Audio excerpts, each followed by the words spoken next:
Hi. Yeah, come in. Okay. So, how are you doing this week? Have you done what we said and found some time for some self-care? Some time to just treat you? Yeah,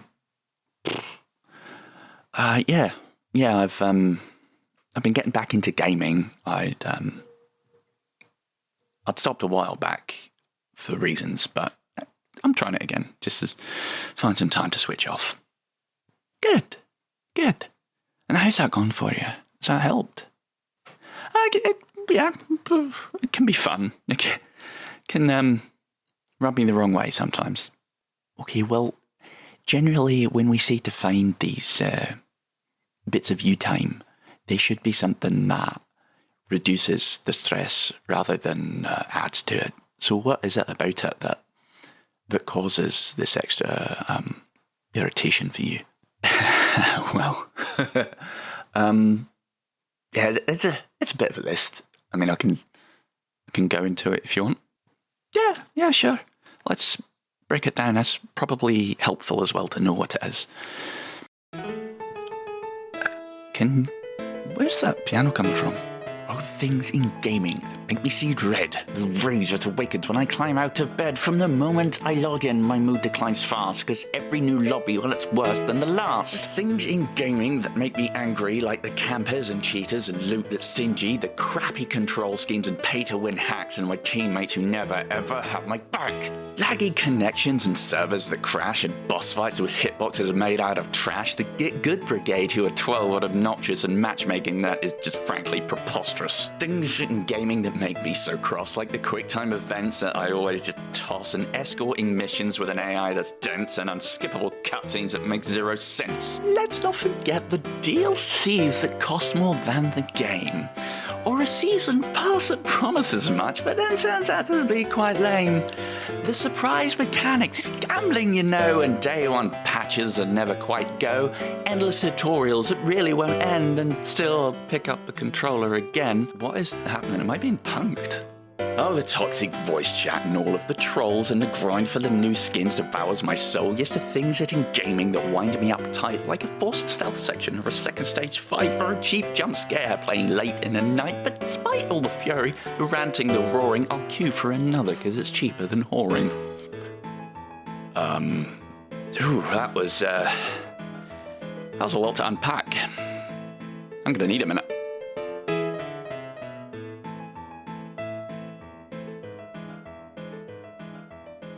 My name is Dan. And my name is also Dan. And welcome back to the Dan and Games Man podcast, your fortnightly gaming podcast. And this time we are angry. Very angry. This time we're going to be talking about games that made us rage quit. Some of which I have been playing this week, but first things first, what have you been playing this week, Dan? So, I'll start with a new one, and that is, I'm going to assume it's Ball X Pit or Ball Times Pit. Ball Pit. And it's mental. You did send me a message saying don't play it. Yeah, less in a it's bad way, more in a you'll get vitamin D deficiency kind of way, because it's slightly addictive. It tickles all of those roguelike buttons that we both have, and it's by Devolver Digital. Some of those that I've enjoyed are Rogue Legacy 1 and 2. Nice. Very fun. It's basically a ever-moving sort of Arkanoid thing, but you're against waves of weird enemies, and you're one kind of villager. You unlock different classes, but you also get different types of balls, and you keep going, and then you can merge them like the powers in Vampire Survivors, and it starts off being like, am I going to like this? And then several hours later, you've forgotten what your family's faces look like, and everything is just constantly going past you like Guitar Hero vision. And you're like, oh, I have a problem. Roguelikes. Recommend. I think roguelikes are like caffeine to ADHD people. It just kind of settles the brain because there's so much going on all the time. You're like, yay! And then you go, hang on, it's been 4 hours. I haven't eaten, I haven't moved. Oh, this thing does that and that one does that. Maybe if I get them at the same time, I can combine them and Is it one of those ones where that's what you're kind of thinking of? You're thinking, right, next time I'm going to do this, and I'm going to do this, and I'm going to do that. Yeah. You know which ones are worth getting. So there's one you can get a ghost ball, so it passes through enemies rather than bouncing off. Excellent. But also you can combo that with like an elemental damage. So as it goes through, it like electrocutes a buttload, and then it travels to other ones. Like, haha. Oh, that sounds. Sounds like it's going to really get that dopamine flowing. Yeah, and then you get to like, there's even a small village building element to it. So you go back to the top of the pit after each run, and you upgrade your little town with different buildings, which give you different characters and other things for resources, and it's quite like, ooh, fun. See, I have still been playing Deep Rock Galactic Survivor. Oh, yes. And I feel like I'm really starting to crack the surface of that, excuse the pun. Like, that's my big... I feel like you can only really do one big roguelike at a time. That's fair. And that's mine. I'm still... Every morning, wake up, make coffee, hour, 2 hours, 3 hours of that, depending how much time I have. I think I'm to like gate 3 now, so I'm actually starting to make some real progress. I'm basically like nearly halfway through the difficulties, but like where I've built up my resources, done my character upgrades, started to get some of the really cool guns, because like basically as you get further in, you start to get some really cool guns. I've got one with the Juggernaut kind of gunner class now, where it's just like rockets. They just go and fly all around and smash and blow everything up, and you can make them set the ground on fire. Perfect. And yeah, it's very much the same kind of thing with any roguelite. It's like more. They do take your time. What was the other game? So 2 more, but they are both putting on previously comfy jumper games, and that is Helldivers 2. I've been jumping into that. Yep. Not quite coaching through because I've already been playing a load in there with it, but shepherding the brother-in-law a little bit as he's been joining the nice. Yeah, always good to Helldivers. get a family member Yes. into. And it was relatively new player and veteran diver coming back, forgetting some of the controls. It was chaos. Lot of team killing? More a lot of taking myself off of the sensors accidentally. Like, you know the ridiculous grenade launcher pistol? Like, not the gun, but the big one that's like a mini nuke. Yeah, forgetting I had that equipped, something jumped into my face, boom. Oh. Just redacted the area. It's been a while since I jumped back in. I know it's like slowly, it's kind of, it feels like it's, does it feel like it's dying? I don't think so. Like, I think since I last properly played, they've added weapon customization. Yes, how's that now? Very fun. It's not like all across the board, like the main gun I use, you only get different scopes, so it's a bit like, well. But yeah, you do get different underbarrel attachments and other bits and pieces. It's an extra little thing to play. Might jump back in at some point. That's good. There's some pretty wild new stratagems you can get. You can get a laser turret, very fun. Oh, that's cool. You can get a portable silo. I did see that. Is that like a portable missile silo? Yeah, it comes in, like, embeds itself in, gives you a laser designator, and you can just go like, kill that. And it just... That's cool. It's very good. I like it. Loads more, like, kind of battle passes on there then. Yes. Oh, gosh. There's a good, like, 5 or 6 since I don't think I've been on since the Halo ODST one dropped. Again, excuse the pun. Yeah, I don't think I had until then, and there's been more since that as well. It's quite great. And other than that, Dan, are you sitting down? What have you been playing? I have finally finished Expedition 33. So, probably was actually quicker to go and do the actual expedition than it was you finishing Probably, yes. Now, we have, just before the podcast, discussed it a little bit, but we're going to do, because I dare say we actually saw in the news, and you said before this podcast, it has won its first game of the year, which does seem quite early in October. Although for that game, it's quite late. It should have gotten them all already. Yeah, it should have just given up when that game came out. We are going to do a full spoiler cast in the next few weeks of Clair Obscura Expedition 33, which will obviously contain massive spoilers. Now we've both finished it. There's a lot of stuff we want to discuss, and yeah, I've been chomping at the bit for about 6 months to discuss it, so I'm glad you're finally done. Yes, and we can laugh about how ridiculous it was in the end for me. Yes. Yeah, so stay tuned for that podcast coming in the very near future. Did you have any other time to play anything else? No, that's kind of been, taking up the space. So I started playing, since it was added to PlayStation Plus this month, and it's spooky season. I started playing Alan Wake 2. Ooh, funsies. How is? Now, I think it's been about 13 years since Alan Wake came out, and probably about the same amount of time since I played it. I did play American Nightmare a couple of years ago on the Games Pass. On the Games Pass. On no Games Pass. But I didn't really enjoy it. Okay. I really enjoyed the first game. I thought that one was a bit like, go here, now go back there again, now go back there again. I was like, yeah. But Alan Wake 2 literally basically just grasps you by the throat from the start.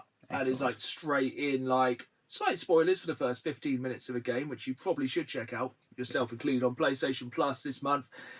Basically, the game starts and you are a big, fat, naked man walking out of the lake. And in the game. And you basically come to a campsite and you get brutally murdered by a group of people called the Cult of the Tree, who then proceed to cut your heart out. And it has the classic horror trope of flashing image coming up. And basically as well, me and my wife at the moment have started rewatching the X-Files from the start because she's never watched them. And the crossover is quite fantastic. Like, you play as two FBI agents and you're just exploring like the world of Alan Wake. It's kind of going back to the same locations in the first game.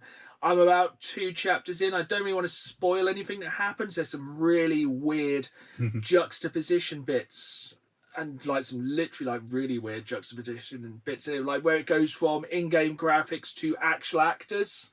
Oh, cool. There's a bit where it goes to a talk show and it's like Alan Wake talking to the presenter, but it's actually the characters, like the actors. It's really odd. That's fun. It's really well done. It's definitely it's got the kind of, it's very dark, it's very spooky. There's a lot of jump scares. We like. It's definitely one I think you'd really enjoy. And yeah, me and my wife are playing through that at the moment. And speaking of Halloween, because Halloween drops the Friday after this podcast, we weren't going to not do a Halloween special because we are big horror fans. So you will be getting a bonus podcast next Friday, Halloween, All Hallows Eve. Get your pumpkins. But also, that's not all I've been playing this month. Which one should I get onto first? They're both games that have made me fairly angry. So, in the last podcast, I said I'd started playing Castlevania Symphony of the Night. I remember you saying it was maybe a little bit sticky in places. It's a little bit tough. Some of those checkpoints are a little bit brutal. I persevered. I'm slowly pushing through that one. Mm-hmm. I was like, I wonder what other Castlevania games there are. So then I was playing Castlevania Rondo of Blood. Okay. Which is on the same disc. It's in front of me, but I'm not going to lean in front of the camera and go there in front of it for those watching on YouTube. That one's pretty good. It's definitely much more of your kind of traditional Castlevania. Basically, it's a side-scrolling, get to the end, defeat the boss. Fair. So I've been playing a fair amount of that until that gets really difficult because it's old-school Konami hard. I think that one was released on the PC Engine. Okay. To begin with, so it has some really good. The music on Rondo of Blood, I think, this is an unpopular opinion, but I think Rondo of Blood has better music than Symphony of the Night. Ooh. But then, after getting annoyed by that one, I decided to go back and play what I looked up, and most people consider to be the greatest Castlevania of all time. Simon's Quest. Not Simon's Quest. Castlevania 4 on the SNES. Ooh. Which I haven't got a physical copy of yet because I'm holding out for a physical cartridge and just finding one in good condition. It's getting hard. And that's some good Castlevania. Good points. Now, this is the start of the rant of the episode. I'm just going to rant basically most way through. It's good points. Yes. It's one of the only Castlevania games where the whip can go in one direction other than just forward. You can go up and down and diagonal with the whip, which is great. It does have some really annoying... See that hook up there? Just catch your whip on there, swing and jump. Is it going to catch? Is it? No. It does it about once every 3 or 4 times and you fall to your death. Perfect. It also has one of those really annoying Castlevania tropes, which is in many games. And it's tripe. Knockbacks. Oh, Something hits you, you go back, you fall off the platform, you die. Then I get annoyed. No, yes. And basically that happened quite a lot. One advantage, I'm playing on the Castlevania collection on Switch. You can save scum it. Sadly, you can't rewind. They are old school hard, but they do make me rage quit, but I will always come back to those.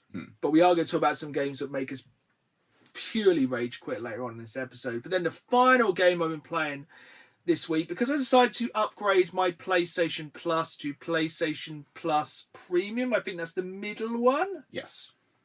And I've been playing, as a wrestling fan, if you watch me over on YouTube, you'll know I'm a big wrestling fan. I've been playing WWE 2K25.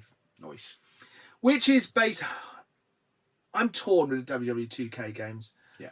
I like them. They're the same thing every year, basically. But every year they somehow find a way to put more and more microtransactions in. Because I really like playing my faction. It gives me kind of a goal to like kind of go through, beat people, get cards, go like that. But at every loading screen, it's like, why not buy this? It's like, because it's 25 quid. And it's really overpriced. Yeah. It's like, oh, John Cena's on his retirement tour. Do you want to buy the John Cena retirement tour pass? Oh, what is it? Oh, it's like 3 or 4 outfits and 2 characters. Oh, how much is it? 15 quid. Yeah, I saw that. I was like, come on now. It's like, do you want to buy some cards? They're like, do you have like a tenner for a card? It's so absolutely scummed with microtransactions. It's actually unreal. But nothing. This really winds me up in these games. Triple threat matches, fatal 4-way matches, or the dirtiest match in any wrestling game, Money in the Bank. When you are one of 6 people trying to climb a ladder and the other 5, they're like, up a ladder. Instantly you are getting jumped as soon as you get on that ladder, or triple threat, as soon as you go for a pin. Nah. And then you just have to be so scummy. So essentially all I do is in a triple threat, I'll either get a weapon involved and just literally beat somebody into a pool of their own blood, which you can do. And that's the great thing about this year's WWE is you can beat someone badly. Yeah. Like the blood physics will just fill the ring with blood and they will bruise and they look. I've had a great time just beating up Sami Zayn recently because, yeah, if you're a wrestling fan, you'll get that one. But yeah, it's just got the same kind of tropes that it has every year. Like literally, I was playing as Roman Reigns, fighting Sami Zayn backstage. I throw him off like a 50-foot scaffolding through like a light. The light blows up, electricity goes everywhere, sparks, and he just gets up and does his finisher and wins the match. I'm like, oh, for goodness sake. The computer is just against you doing anything funny. And the game's against you. If you try and put something for a table, it's like, oh, you were 1 millimeter away. Oh, they bounced and rolled. Oh, but yeah, it's quite infuriating. But it's kind of very much a love-hate relationship. But yeah, periodically I will do like a ladder match or a triple threat. And I'm like, just come away from this now. Sit down. But yeah, that's just a taster of what's to come later on because I've got some ranty games later on. But it's been a fairly quiet week in the world of all its gaming. Strangely so. But first things first, we have an announcement here on the podcast. I would say this video is sponsored, but we can't really sponsor ourselves. So we just want to talk to you about the Dan the Games Man family. Skip forward 30 seconds, just me going to be saying, basically we have set up a Discord page and we want you all to come and join the Dan the Games Man family. There's exclusive content on there, even more behind the scenes podcast things. We are both on there, so if you want to come chat to us about anything gaming, it helps us pass the time and we love talking to you listeners and fans. And also very soon we're going to be doing some exclusive podcast episodes only available on a Dan the Games Man family Discord. One of which is going to be the Too Hot for YouTube podcast, where we can really, really rant about some stuff. And also, we're going to be very soon doing the Drunken History of X, where we are going to get drunk and discuss some of our favourite video game franchises. We need your ideas of what gaming franchises you want to hear about. So, comment down below if you... Comment down below if you are talking on YouTube, and just imagine how bad this is going to be after a few drinks. But on to the news. We are very excited. Or the lack thereof news. Yeah, it's been such a strangely quiet thing. One of my main points is, have you seen the Mega Evolution of Starmie from Pokemon ZA? Sexy Starmie? Oh, it looked like Patrick Star and him boots. It really does. It has been a slow week, but yeah. For the visual, what is even happening? Oh, look at Look at Gams on. We should save that for the X-rated podcast. We'll just have to blur out the star in the middle or something. Yeah, You can start me. it's been a weird week of news. There's that. There's also the fact, like, if you think that's ugly, like, that new Pokemon game looks rough on Switch 2, doesn't it? It's getting review bombed quite a lot. As a Pokemon fan, I ain't touching that. That looks janky as. Yeah, they need to do a lot of work on that, I think. And I feel like this is also coming off the news that Nintendo are telling a lot of companies to focus on making games for the Switch rather than the Switch 2, which is odd and confusing. Yeah, it's like, just do it for the Switch one and we'll just play it It's on like, Switch 2. It's just make Xbox 360 games because reasons. Speaking of Nintendo, have you they done seen now? what they have confirmed for a Nintendo Direct this week? No. All about Kirby Air Riders. Ooh. When there was, a 45-minute segment I was going to say, before? I feel like we have a deja vu here. Yeah, and that was 43 minutes longer than it ought to have been in the first place. I didn't watch that. I'm sorry, viewers. I could not put myself through watching 40 minutes of Kirby Air Ride. I mean, I'm sure it will be perfectly fun. I'm not negging on it. I enjoyed Kirby Air Ride, but I don't see why, before it releases, we need a combined hour 45 of Pink Thing Go Vroom. No. No, that's odd. Extraneous nonsense, really, doesn't it? Speaking of, did you realise that Destiny 2 still exists? I tried to expunge it from my memory. Is it still going? Destiny 2 came out in 2017, but this week they announced they've hit their lowest concurrent player rate since they dropped the Curse of Osiris DLC, which at the time they said they were 2 weeks away from stopping support of the game because the player base had dropped that much. But seriously, it must be... Well, two things. Can't believe it's still going. That is a hardcore player base. And now is the time to drop that Destiny 3. Oh, yeah. Because I don't know, Destiny 1 was one of my biggest disappointments in gaming, to be honest. I was so hyped. I got on the alpha. I had a great time on it. I was convincing all my friends to get it so we could like play it in a clan and It's like, now it's a bit... you mean I can go to the same 3 places? And I remember when I first finished it, I was like, what? I was like, the hell was that? Yeah, space crickets just... Yeah. It was a real letdown now. But yeah, so it may be nearly dead. So I think you said, did you say Clair Obscur won its first nomination for Game of the Year? I can't say if it is just nominated or if it's full on won. I think it has full on won its first Game of the Year award. Good. Well, that can heal this wound a little bit. So, Golden Joystick nominations are in for the Console Game of the Year. Mm-hmm. We have Donkey Kong Bonanza. Bananas. Death Stranding 2 on the Beach. I mean... Mario Kart World. Dispute. Ghost of Yote. Okay. Monster Hunter Wilds. Ick. And Sonic Racing Cross Worlds. What's happening? This is what I should say. And Clair Obscur. But no Clair Obscur. Firstly... Isn't Mario Kart World not even the best racing game? Well, Mario Kart World isn't as good as Sonic Racing Cross Worlds, which is a very good racing game.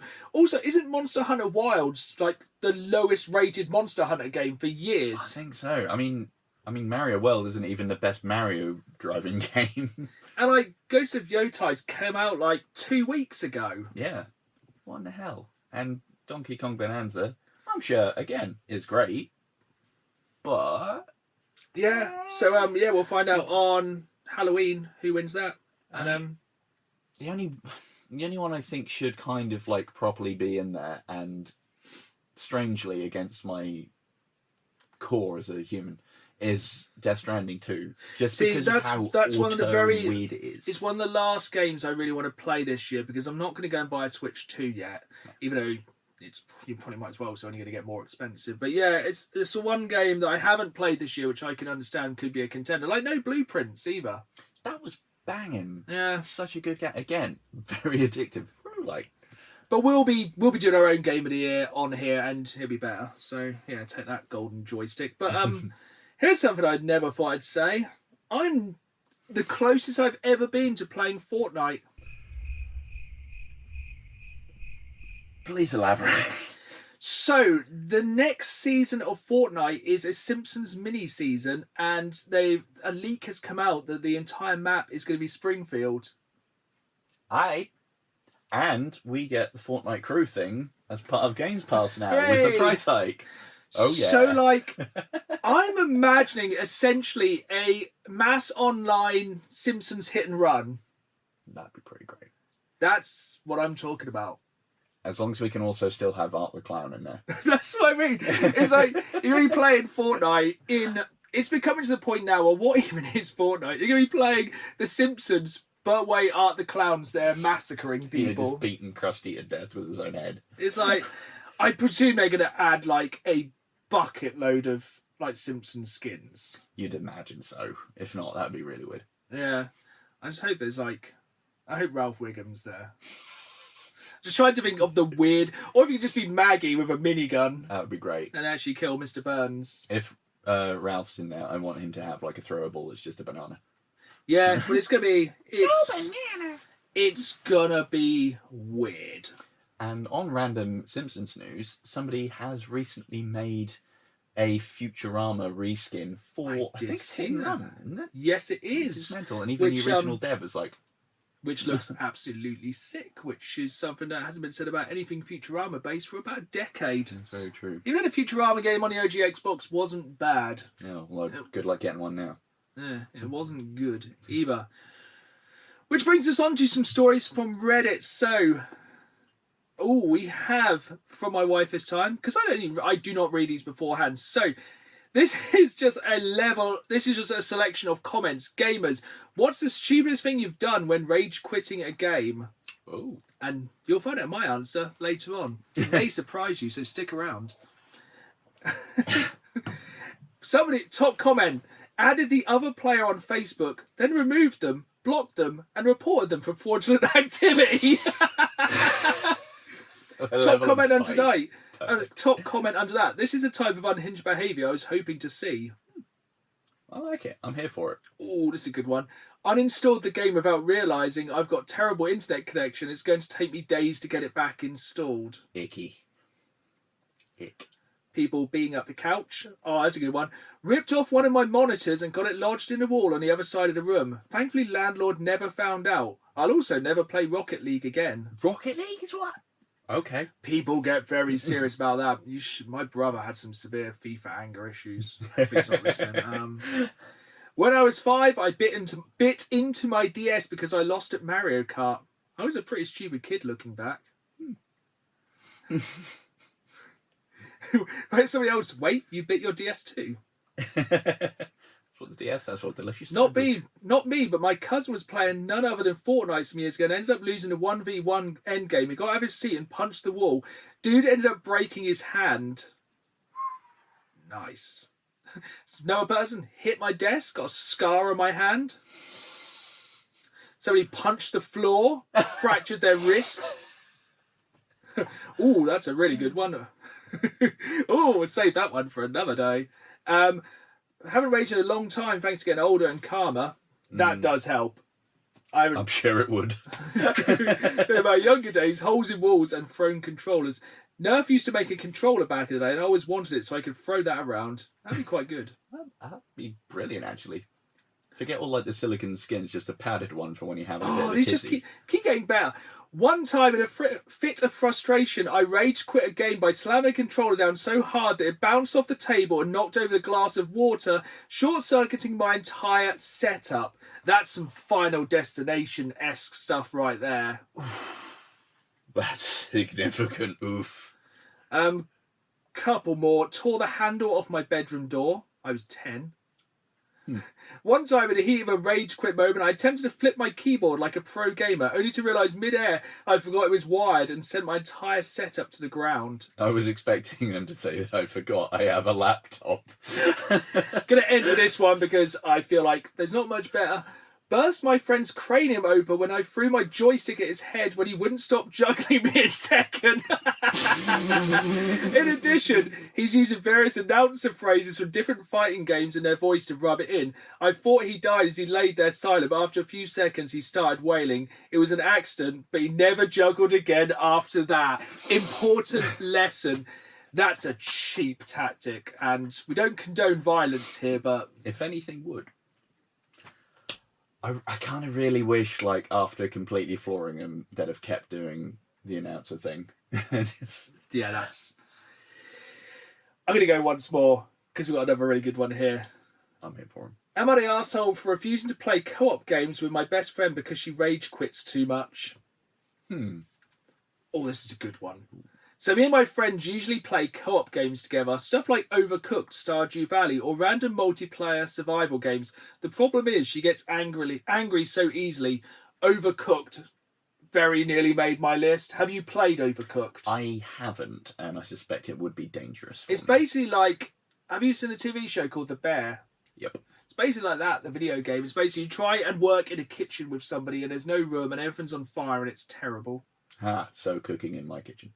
Yeah, me and my wife played it for a bit and I was like, this is not going to be good. So, back to the story, which is not my wife. For instance, if we lose a level, if something goes wrong or I accidentally mess up, she'll just sigh really loudly, say whatever, and leave the game mid-session. Sometimes she even deletes the world or server we're playing on, then she'll text me later acting like nothing happened. That's intense. Imagine that, years of Minecraft. Delete.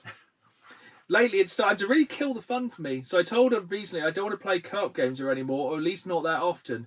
I said I'd still hang out or play separate games while on call, but not shared ones where quitting ruins the experience. She got offended and said I'm taking games too seriously and that I'm being dramatic. So am I the arsehole for refusing to play co-op with her anymore? I feel like throwing that you're taking it too seriously line when she's the one having a bit of a, yeah.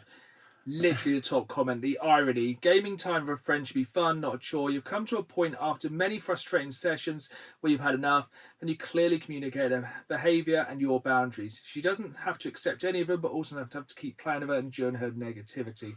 There is not a person there who's agreeing with them. Yeah, basically that's pretty rubbish behaviour. Yeah. Rage quitting is not big and it's not clever. And a lot of games, it'll actually get you banned pretty quick. Yeah. You get put on, sometimes you get put on servers with just like other douche canoes that will do that. Sometimes you just get a bit of a queue ban, don't you? And you can't rejoin for a while. Yeah. It's fair. So, moving on to other people getting angry. Cracks knuckles. Games that made us rage quit. Games that make you go, ah! Would you like to start? Yes. You can feel there's an axe to grind. It has been many years since my final time I really aggressively lost it with a video game. Mm-hmm. Because I collect video games. I love video games. This video game, I hate. It may surprise you, it's a Call of Duty game. But they're usually so balanced and fair. It's Call of Duty World at War, and it's one specific level on Legendary, because can we all remember playing Call of Duty on Legendary?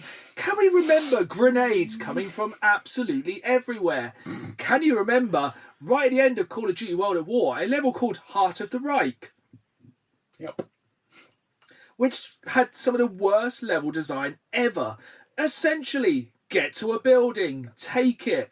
Essentially, in that building, put 1,000 Nazis, give them 10,000 grenades. Rinse, repeat. Absolute joke checkpoints, which will just basically checkpoint you somewhere and go, oh, what's that on the floor? It's a grenade. Where's his friends? Oh, here they come. That level was such absolute BS. Oh, gosh. I'd actually forgotten about that one, but as soon as you started mentioning it, I could picture some of the set pieces. It's like one side, ruined buildings, one side, big Reich building, infinitely spawning Nazis, infinitely spawning people on your side. You could sit there until the end of days. It will keep spawning enemies unless you push forward. But to push forward, you have to run into basically funneled machine gun fire and just an absolute ball bag full of hand grenades. It's an absolute farce. I played for the entire...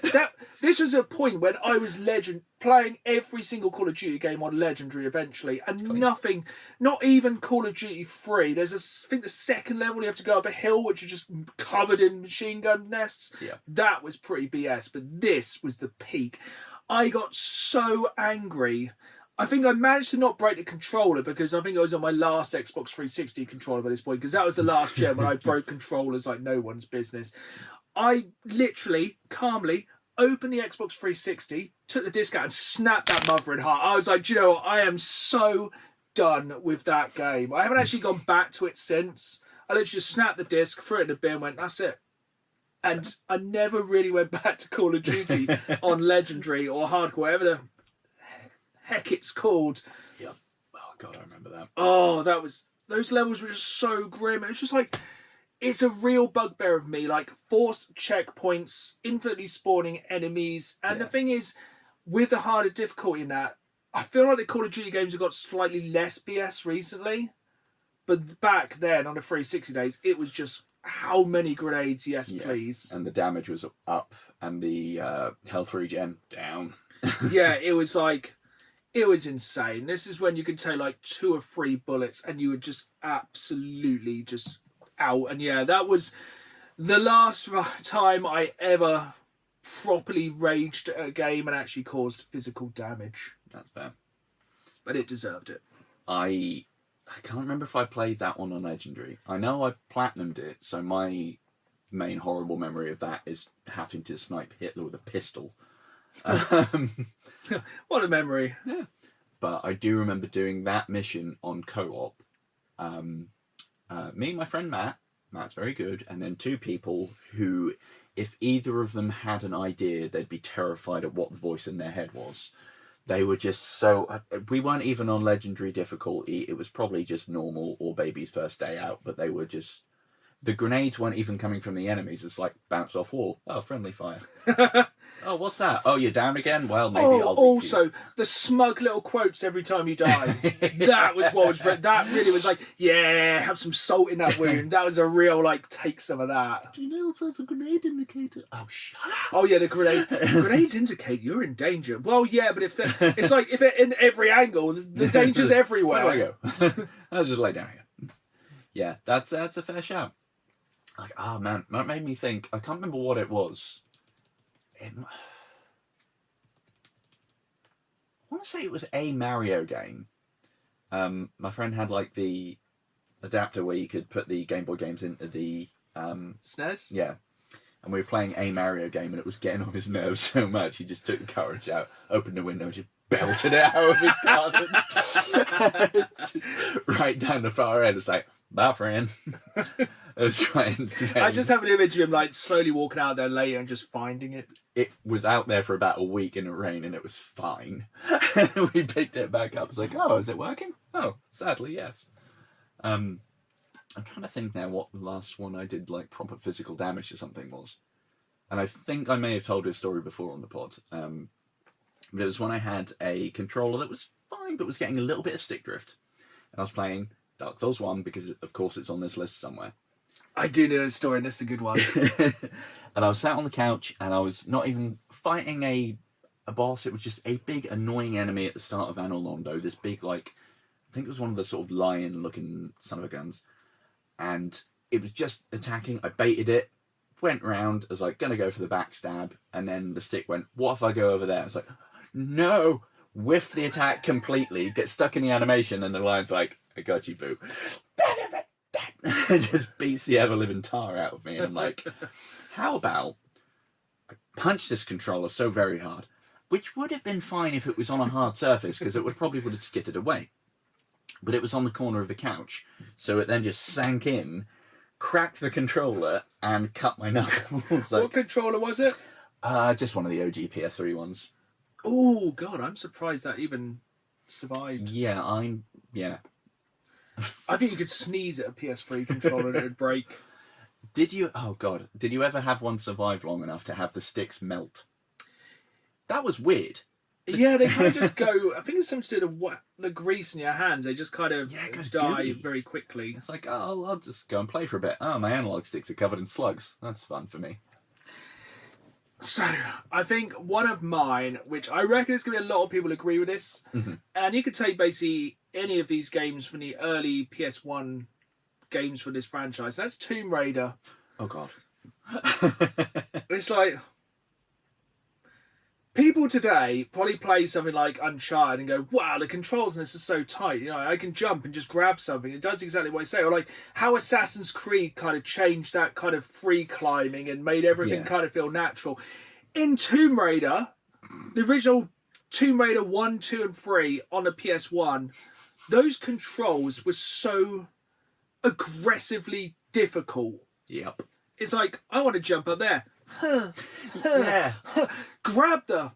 Just grab anything. Grab the ledge. It was very like analog kind of with the jumping, wasn't it? You either were stock still, or you had to be at full sprint.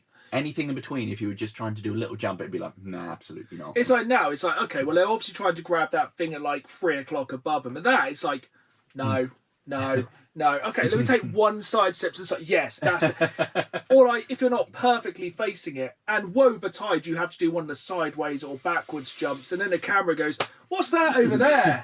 It's like, don't do that. Or any ones where you fall and like a trap. You're just playing a level for the first time. It's like, oh, I hope it's not. Oh, there was. You just be running and just go spike pin and go, and it's just the annoying noises that Lara makes when she dies as well. Yep. And the checkpoints are pretty rough on it. Yep. And then it's like, either you'll have to do like a really long death run where if you mess it up, you dead and you have to start the entire thing again, or you'll just get killed by something that makes no sense, or you'll just have climbed something and you'll fluff that last jump, or you're just going to try and jump just above you. Lara go, I got you, mate, backflip. You're like, no, that is not even remotely what I said. I did not say backflip or weird side jump or any of the other jumps. I meant just jump straight up. She'll go swan dive into rock. That's what you wanted, wasn't it? And the body just goes... You got severe cranial damage. So nice one. Daddy took me about 5 minutes to get up there. And they were just so finicky, those jumps. And it was so pixel perfect. And the camera just had no interest in being there, did it? Nope. The camera was... I'm trying to remember which one. And don't get me on to the... my wife still curses the timed boat bits. Anything timed in that game was like, no. This is going to take you 5.96 seconds to do. You have 6 seconds. And it's like, you have such a finite window of error on that level. Yep. On anything like that. And yeah, so many of the enemies took like... And there was just so many things. Like, I think there's like... one of the tombs where like there's a gold hand. If you stand on it, you turn to gold. It's like, how would I know that? And I don't think I ever finished any of the early Tomb Raider games because I genuinely believe without guides they were physically near on impossible. I never did the OG ones. I did like in the anniversary thing where they'd tightened them up a little bit, but not the original versions of them. I think I'd have had a conniption. But strangely, then I have actually completed the more recent trilogy of Tomb Raider games. They kind of had the reboot. They were really good because those controls didn't suck. Yeah, the ones where Lara's just the universe's like emotional toilet. Everything bad happens to her. Yeah, it's basically Chief O'Brien from Star Trek. Yeah, normally you're just playing it and you're just like, just dies. And no, they just go, do you know what? Just swan dive off it. Just end the misery. Just jump to your death. I wouldn't blame you this time. Just do it.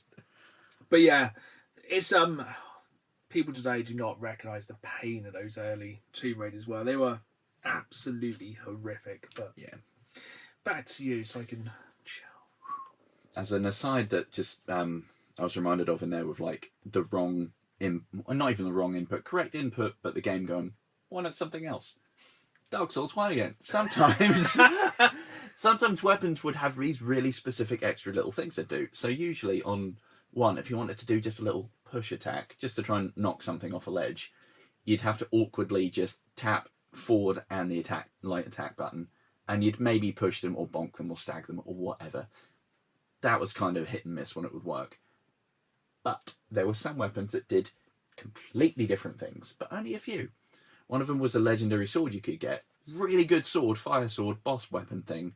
But instead of doing that, what it would do would go / cartwheel away. So if you're on a ledge, do you know what's really bad to happen? Cartwheels. Not ideal, not advisable. Oh, there must be so many times you rolled into area effect attacks as well. Oh, 100%. Yep. Oh, that sounds really annoying. It was horrendous. I feel like this could be a list of just things that have happened to you on Dark Souls or Pretty Souls much. I've got more in there. Games. More in the tank. But on the subject of horrible jumping, and again I think one I've mentioned before, because many things make me angry and they stick with me, that's Fall Guys. It's on my list. No, it's not on my list. It's a very similar game. Oh, Fall Guys can get in the bin and then I'm taping that bin shut and throwing it over a hedge. But is it one that it's funny when it goes wrong? It starts off that way until you're anywhere near the lead, and then some absolute cosmic nonsense comes and kicks you around the tits. And you're like, ah! It's like, oh, I'm running up this slope. Cool. There's no way this could go wrong, right? Sure, why not? Okay, I'll just jump up this. Oh, I've fallen. Oh, I'm back into the encroaching sea that's now coming up to take us all out. Oh, perfect. Or I've just been bonked by a small obstacle that's now sent me back like 20 places and off a ramp. It's so weird because it's so colourful and bright, and you're like running around like these little ice lolly looking people. Happy, fun. No, it's a trick. It's there, I think, just to try and sell blood pressure medication, because it just it's so high up there. You're screaming at these little pastel coloured assholes, and I just want to win once. That's all I want. See, I haven't played something like that because I know it'd wind me up. It's like also Gang Beasts kind of falls into that. Yes, that's a great game for. Do I tell you? No. But actually, no, I'll save that till now. On the kind of theme of just things happening, you're like, brilliant. You'd think we're going to go with Mario Kart and a blue shell of infinite BS. You'd think. You would think, oh, that's a difficult kart game. That's quite annoying. Mario Kart can be really, really annoying. But one mechanic in racing games which winds me up like no other is rubber banding. Oh, God, yeah. Now, I'm going to explain to everyone listening at home what rubber banding is in case you don't know. So essentially, if you're doing well, screw you. Everyone else is going to catch up with you because reasons. Yeah. But Mario Kart has some fairly liberal rubber banding. It makes it interesting. It's quite good. Then, many years ago on the N64, was a game called Diddy Kong Racing, which had some of the most aggressive rubber banding I've ever seen in any game, except if you're facing one of the bosses in that game, because they were pure, unadulterated jokes. Those bosses were perfect every single time. They took every shortcut, every boost. They did everything. The only way you could beat those bosses on Diddy Kong Racing was to be perfect for 3 or 4 laps, and they would come up periodically. This was a game which was it was more aimed towards kids than Mario Kart was. You had Conker when he wasn't swearing and being drunk and being terrible. Oh, it was so annoying. The bosses in that game were... I don't know what was wrong with Rare at that point. We look back at some of these Rare games and go, do you know what? They were really fun. That was not. Diddy Kong Racing is brutal. They were having a bad day. It's so freaking hard. And it's like, oh, the karts are difficult. Well, don't forget the planes or the hovercrafts with their absolute BS drifting round corners. Like, the boss, perfect drift. You... off, gone, no traction whatsoever on those little hovercrafts. And yeah, it's such a good game. Like, arguably it's better than Mario Kart on the N64 because you have like a storyline and a world and everything, but some of those bosses are like absolute, it's like driving into a brick wall. Some of them are so freaking tough. Yeah, rubber banding can 100% get in the bin when it's that aggressive. And not a rubber banding issue, but I gotta say, skill issue. The particular one that sticks to mind for me is the racing mode on GTA Online. Because some of the people on there's the absolute sweaties, and then there's the douche canoes that will just go the wrong way and then park in the middle of the track. And you're like, I'm finally doing... You've got like you're locked in, you've got the cold sweats, and you then just get clipped on like the last jump because someone decided to park in the middle of the road, and you just go careening off into the distance. The people which will just turn into professional police interceptors and will just T-bone you every time. They will hit that smart bit on the car which means you go and just spin out, and you're like, I'm going the wrong way, I'm going to try park in the middle of the road. Yeah, I did used to play quite a lot of GTA racing online, and I did quit because it did get pretty annoying. Yeah, some people on there just don't really deserve to have some stairs. Games have really good communities. I would arguably say the GTA Online community is not healthy. No. They are toxic. Have you got any other game rants you need to get off your chest? I won't. Honourable mention goes to Gods on the Mega Drive because again, I've ranted about that one before. But I'm going to, as a general one, kind of just go with boss fights as a whole when it's a gank squad kind of thing. Yeah. There's one in particular that is sticking in my mind from Dark Souls 2. Is it the DLC from Dark Souls 2?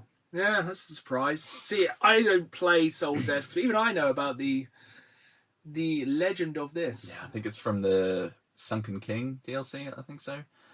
And it's just any kind of boss fight like that where it's like, how about you have several ridiculously annoying enemies all at once? It's like, don't do that. Yeah, I hate that, because you always have to try and pick one of the other off, but then you're at a disadvantage in one way or another. Same with the Ornstein and Smaug fight from Dark Souls 1. Is that a big fat man, a little skinny man? Yeah, and whichever one you kill, the remaining one absorbs them and gets worse. It's like, oh, perfect. So yeah, any kind of mechanic like that where it's... the odds are always stacked, but when it then just becomes unfeasibly unfair. And then like, how about many things at once?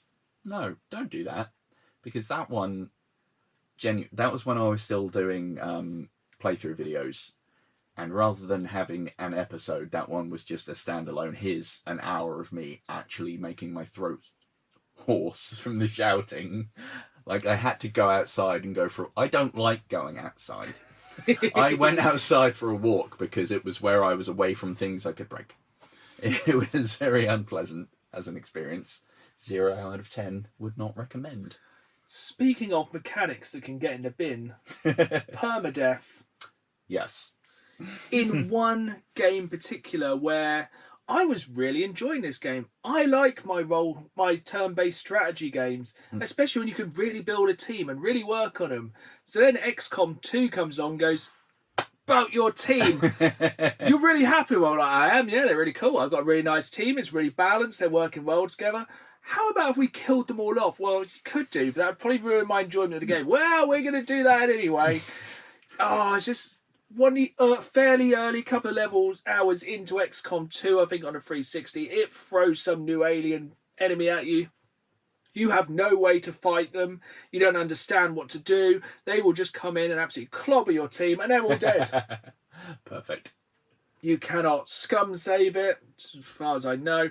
They just come in, and you have to try and tackle the same mission again with worse people.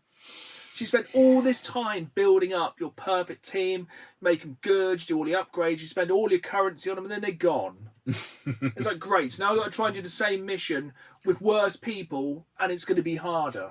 You got the new recruits, and you look over and they're just eating bullets. Oh, yeah. You know, it's not cannon fodder. We can't just throw enemies at things until they die.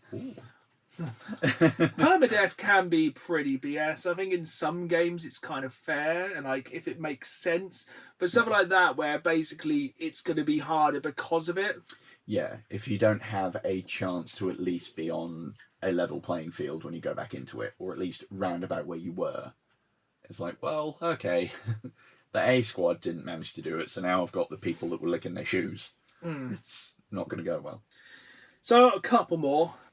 Strangely, as you'd have thought this would have a literal undo button, but Prince of Persia: Sands of Time.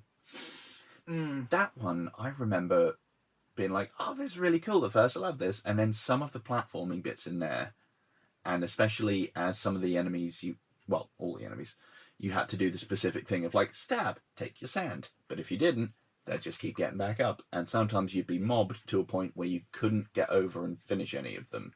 So you'd be there like juggling 7 or 8 enemies that just would not stay down. I was like, just give me a second to breathe in. And even undo and just rewinding time did not help, because it'd be like, I'm still here and I'm very mad at you. Oh, okay. Bosh. See, I feel I could...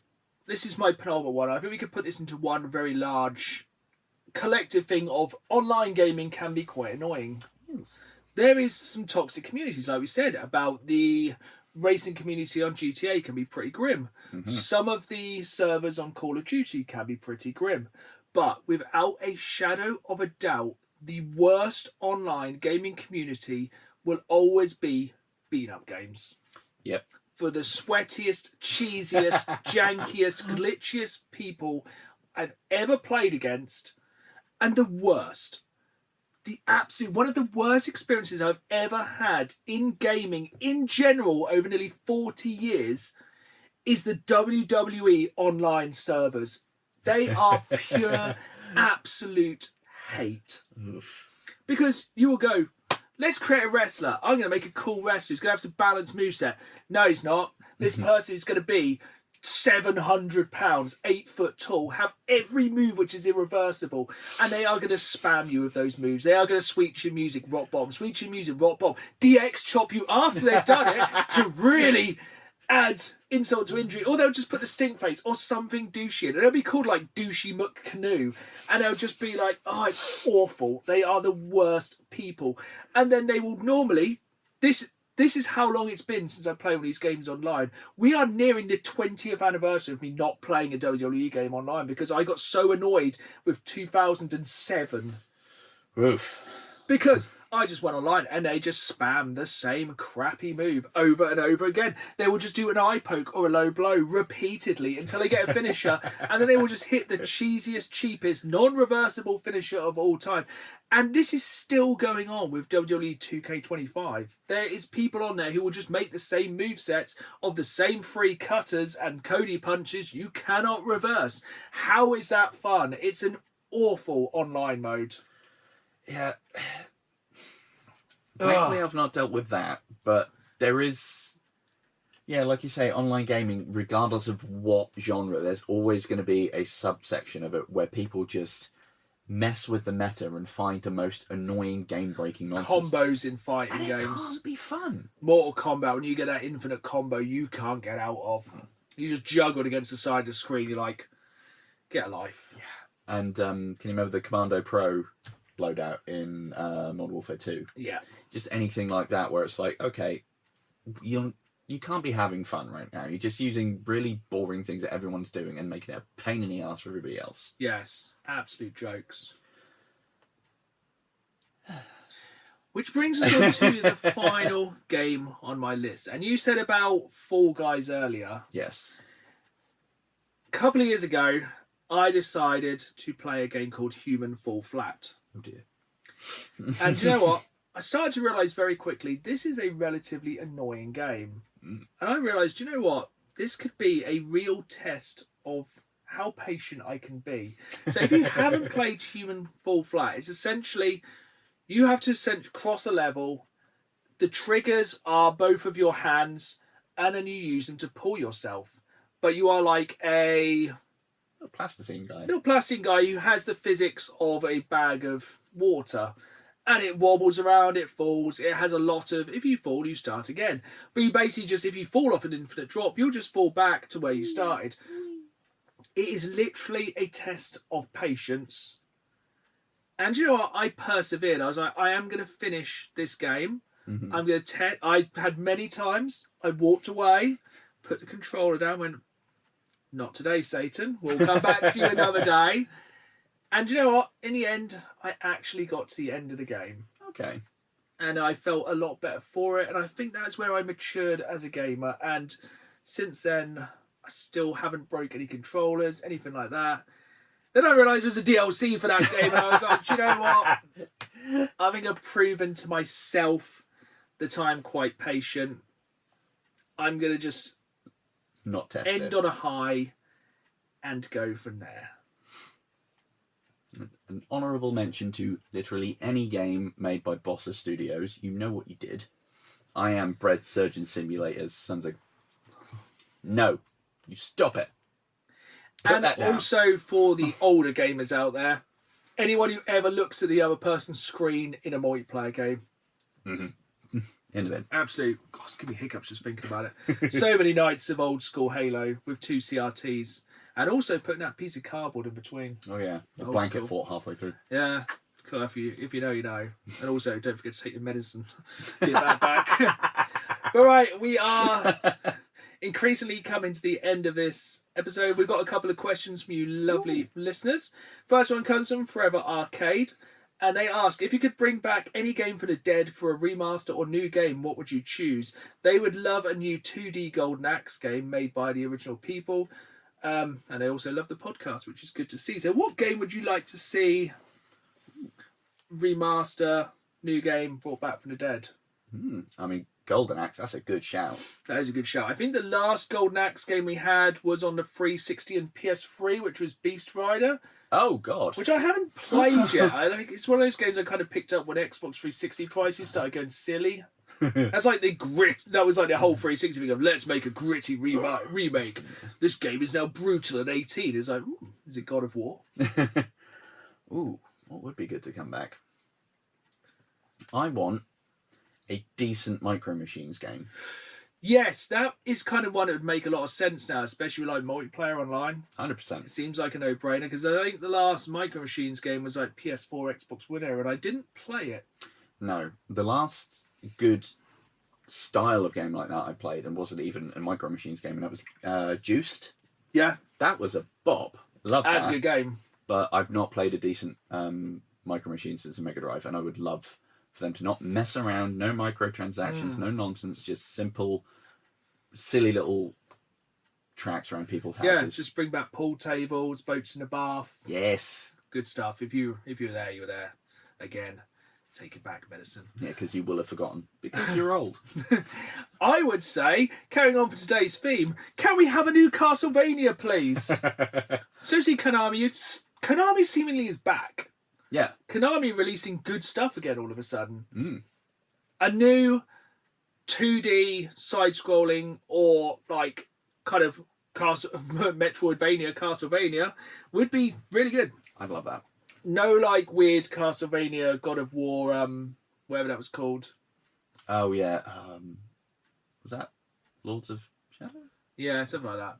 Proper Castlevania. Yeah. Proper side-scrolly Castlevania. Or New Contra, just basically Konami. Oh, actually, New Contra, which doesn't suck, should be like a big caveat to that. Yeah, that would be good. I would like that very much. Next question comes from PS5 Wolf, and they are in love with Battlefield 6. Congratulations. But I have a hell of a backlog. Just wondering what you do. Play 2 games at once, or give each game a bit of time, or just focus on one game? You basically have both ends of the spectrum on this couch. Yeah. I will normally try and focus on a game, but have like... I would never focus on 2 massive story-based games at a time. Like, I wouldn't be trying to finish like Skyrim and Death Stranding at the same time. I normally have one big story-based game, then I'll have something I'll drop in and out of. Like at the moment I'm playing through Alan Wake 2, but I'll also drop out and do a bit of WWE 2K or a little bit of like Deep Rock Survivors. Nice. But you will... I'm like a squirrel on Adderall that's been given an iPad. I will just poke everything for a while, and that's why it's taken me 6 months to do Claire Obscure. I think it's more than that. I think it's 8 months. Probably. Yeah, was it February it came out? I think it was. Probably. I think you might be right. Yeah, But- I think I played it on Valentine's Day. Maybe.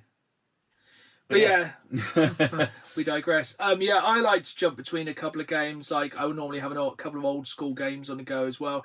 It's kind of, I think variety is the best when you come into gaming. Yeah. I wouldn't say, like, I wouldn't play 2 games at a similar. I wouldn't go between playing COD and Battlefield. I think that would just confuse you. Yeah, that, sticking with the theme, I think would just give you a rage bait heart attack. Anyway. Or, I wouldn't play, like, Dark Souls and Elden Ring because you just would hate everything. Yeah, I think I'd like to be able to focus on one so I don't get to, like, the end of Expedition 33 and while I'm watching the cutscene being like, wait, what's been happening? Who's who? What's real? I don't know. I think alas. I will continue to play a game until I lose interest, but it's very rare nowadays that I'll actually not finish a game unless I have, like, issues with it. That's fair. Like, I would rather finish a game to completion rather than just kind of drop it midway. Yeah. But normally I can tell within the first hour if I'm going to enjoy something. And then there's those weird games where you just kind of keep forcing your way, and then a light bulb moment comes, but they're the ones I very rarely stick with. If somebody says, this game's really good, after the first 20 or 30 hours, Death Stranding, looking at you, that's when I'm probably not going to stick at it. Yeah. It's the same thing that's made me not go through with Hell Is Us. Even though I was quite hyped for it, I played the hour teaser and I'm like, not for me. Yeah. So maybe one day if it's on some sort of subscription service. Final question this time. We're going to go to a very obscure, very, very specific question. And this is from Mistaken Stranger 8343. And they obviously know I am a very big TMNT fan, as I think you are, Dan. Yeah, boy. So they ask, what's your favourite origin story for Master Splinter and TMNT? A human mutated into a giant rat, or a New York rat that got bigger from exposure to mutagen and got bigger? See, I like Rat Go Big, personally. I am Rat Go Big Camp as well. I think it makes more sense. Like, as much as I love the 80s cartoon sort of origin, it doesn't really make... I mean... Oh, it's crazy how... We haven't discussed this beforehand, but I'm exactly the same. Like, the Turtles still don't make sense, but it's in cartoon world. Okay, mutagen, big, fine. Why does, like, random karate dude suddenly go rat?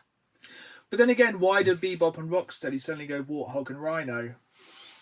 Is it because it takes the characteristics? If so, that seems a bit harsh on Master Splinter. Yeah. You think he'd like been a praying mantis or something cool? Yeah, or something That would like have been sick, actually. some little stealthy kind of squirrel. I don't know, skittering about. But yeah, so it's only we are both children of the 80s. That was our TMNT, the original 80s cartoon. But recently I've been watching for the very first time the early 2000s TMNT. You know, with the absolute arguably better soundtrack. You know, 1, 2, 3, 4 turtles, count it off. Yeah, in case you forget. It's a I love being a turtle. Such an absolute bop, that one. It's on Paramount Plus for anyone who wants to rewatch it, or you can buy it on DVD on Amazon for £30. Not sponsored, not affiliated. But yeah, the origin story now makes way more sense. That basically Splinter was a rat who was owned by a grand karate master. That makes more sense. And then witnessed his master getting killed by the Shredder. Oh. And then was in the sewer and got turned into a big rat. That makes more sense. Also, that origin story is way more badass. I like it.